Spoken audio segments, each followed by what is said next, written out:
Good morning, students.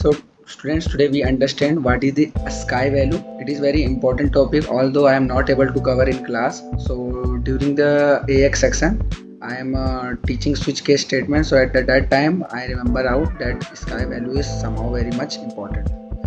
सो हम समझते हैं स्काई वैल्यू होती क्या है। एक्चुअली स्काई वैल्यू का पहले समझ लीजिए फुल फॉर्म क्या है। American standard code for information interchange. इसका मतलब ये है कि अमेरिकन स्टैंडर्ड एक्चुअली ये जो स्काई वैल्यू बनी है ये अमेरिका के कुछ हेडक्वार्टर्स में बनी है।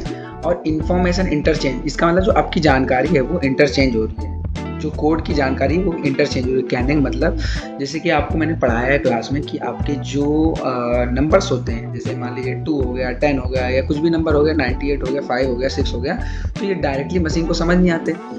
इसको समझने के लिए क्या करते हैं, हमने अपना बाइनरी कोड बनाया है। मतलब हमें डेसिमल समझ आता है बट मशीन को बाइनरी समझ आता है, तो हम डेसिमल फॉर्म में अपना VS कोड है किसी मतलब कम उसमें लिख देते हैं, किसी भी अपने जो प्रोग्रामर कंपाइलर होता है उसमें लिखते हैं। फिर उसको क्या करता है, जो मशीन है जैसे कि आपका MinGW है, GCC है, वो उसको कन्वर्ट करता है 0-1 के फॉर्मेट में।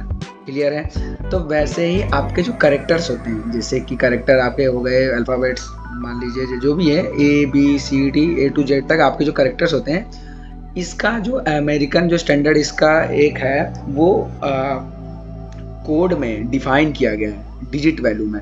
कहने का मतलब कि जैसे आप अगर चाहते हैं कि आपके जो करेक्टर्स हैं अगर उनकी वैल्यू को आप कॉल करवाना चाहते हैं तो उनके पर्टिकुलर उनके लिए कुछ वैल्यूज डिफाइन की गई है, जिसको हम कहते हैं स्काई वैल्यू। जैसे कि जो ए होता है स्मॉल ए, अगर हम स्मॉल ए की बात करें तो उसकी जो वैल्यू होती है वो होती है 97। ठीक है। कहने का मतलब ये है कि आपका अगर डेफिनेशन पढ़ें तो लिखा है it is a character encoding standard used in computer and other devices to represent text. वही मतलब है कि आपका जो करेक्टर है, हम जैसे ये कोड को आप करेक्टर में आपके कोड में हम करेक्टर्स को यूज़ करेंगे तो वो VS कोड और हमको समझ आ जाएगा, बट मशीन को समझ नहीं आएगा। तो इसके लिए क्या किया गया, अमेरिकन स्टैंडर्ड ने एक मीटिंग बिठवाई और अपने हेडक्वार्टर पे, और जितने भी करेक्टर्स हैं चाहे वो अपर केस हो चाहे लोअर केस हो, उनके लिए कुछ वैल्यू डिफाइन कर दी गई है, जिससे कि वैल्यू कुछ बेसिस पे डिफाइन मीन्स रिसर्च करके ही डिफाइन की गई होगी। तो उस वैल्यू को अब जैसे ए की वैल्यू 97 डिफाइन कर दी, तो अगर कोई पूछता है ए की स्काई वैल्यू क्या है तो 97।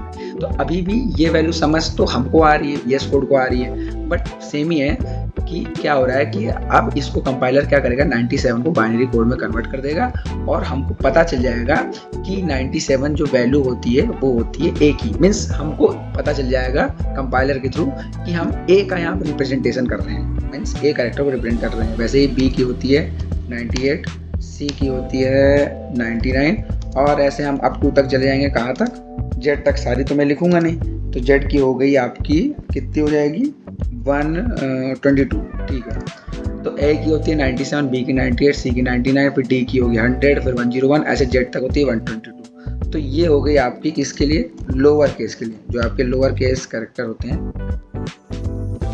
ठीक है, कोई दिक्कत तो इसमें आनी नहीं चाहिए।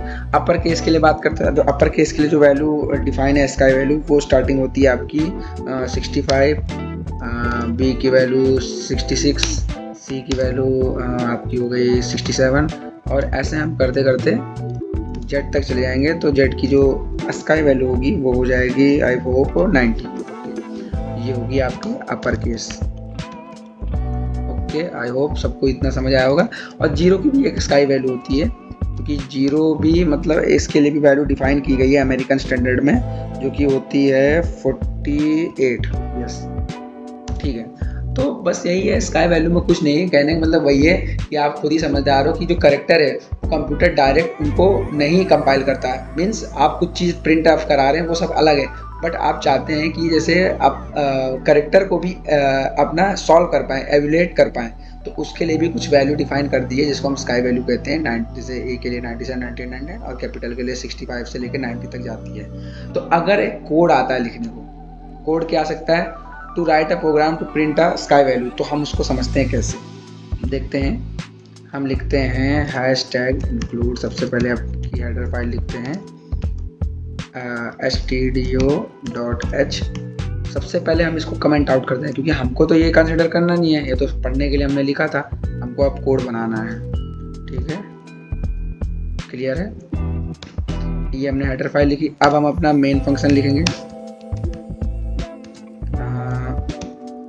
ठीक है, इसमें कोई एरर तो नहीं होना चाहिए। ओके, उसके बाद अपना हम कैरेक्टर डिफाइन करेंगे। कैरेक्टर CHAR, हमारा जो डेटा टाइप वो कैरेक्टर है।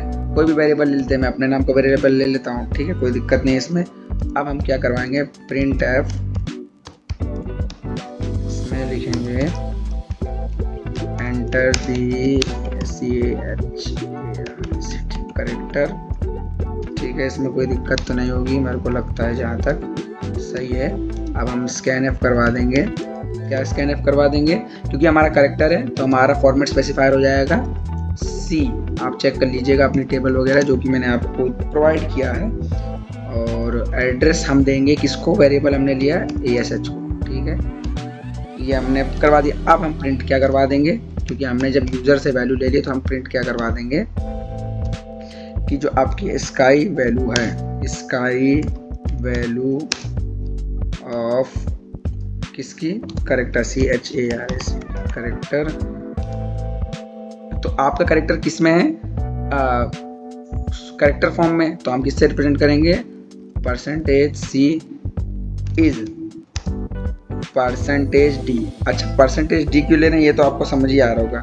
क्यों, क्योंकि जो आपका आएगा, जैसे हमने A की स्काई वैल्यू निकालने की कोशिश की तो वो इंटीजर फॉर्मेट में ही आएगा, इसलिए उसको हमने %D ले लिया। ठीक है, ये क्लियर है।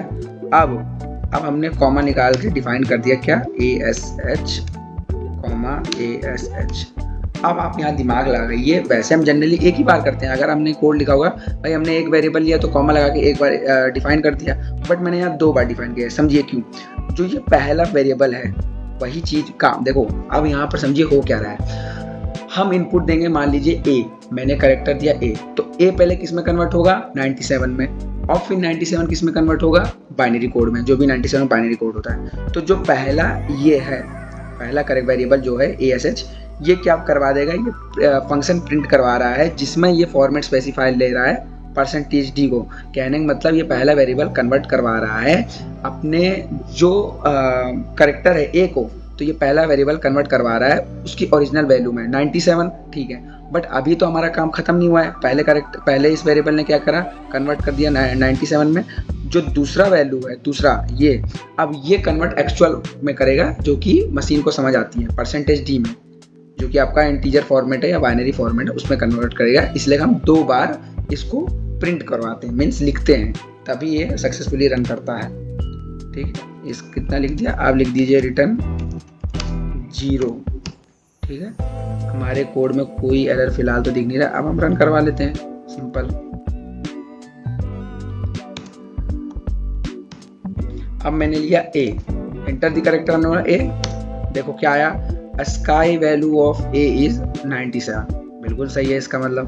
अब हम और भी लेते हैं, हमने ले लिया जैसे B, या मान लीजिए हमने ले लिया X ले लिया, तो 120 हो गया, क्योंकि Z की वैल्यू होती है 120, तो आपको दिमाग लगे इसका हो जाएगा। कोई हम अब वो लेते हैं अपर केस, जो आपके बड़े वाले होते हैं। एक सेकेंड, मैंने ले लिया B, तो B का होना चाहिए 66। देखिए इसका आपको कोड सही बना है, बिल्कुल सही है। तो आई होप आपको ये पूरा समझ आया होगा। और ये जो कि स्काई वैल्यू में ज़्यादा यूज़ तो नहीं होता है, बट हाँ ये कि आपका काफ़ी हद तक यूज़ हो जाता है। और आई होप आपको ये वीडियो पसंद आई होगी, और हम इसके बारे में और डिस्कस करेंगे नेक्स्ट क्लास में। Thank you.